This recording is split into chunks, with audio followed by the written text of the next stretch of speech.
we talk about India as a unit, but more and more we realize that different states are in different places. Cities are becoming engines of growth as well. Right. And there is also the question of not state capacity at the country level, but state capacity at a state level and sometimes at a city level as well. How does that reflect into the work that you're doing? That's really a very big question, right? Because in the end, we're a federal structure. Yeah. And I think the ambition of the central government in terms of policy, kind of suggesting things is there. But then in the end, it is really for the states to execute. And therefore, the role of states is super important in this climate journey. I would say even more important, just given the fact that, bulk of our population is going to be living in cities. Even more important is the role of cities. Yeah. Because that's where I would say really the maximum conflict between growth, human and ecosystem kind of comes to the fore, right? Because there's a pressure on all kinds of resources and therefore we absolutely need to solve for what happens in the city. The second thing is, just reflecting again on the fact that cities are going to be a big part of it. Yeah. That's where all the big infrastructure is also getting built. Absolutely. And therefore, if the climate right infra is not done, you actually will be stuck with then, infrastructure which you can't do anything about and which will weigh down on the environment footprint of the city for a very long time to come. Yeah.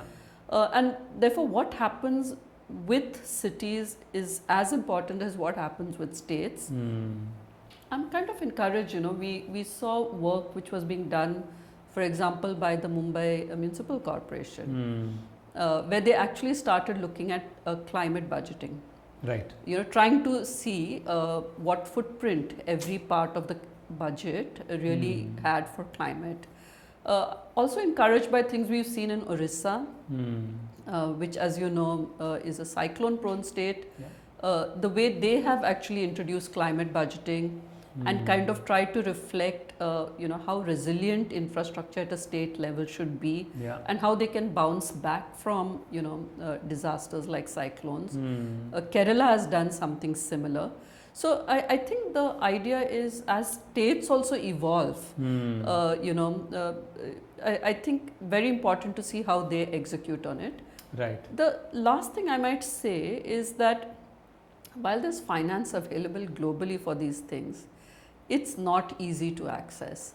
Because if you want to access global finance, I'm talking about cities and states, you need to have a paper that kind of outlines things in a certain way, makes sense to the funders who will look at it, and often needs handholding of a very different kind.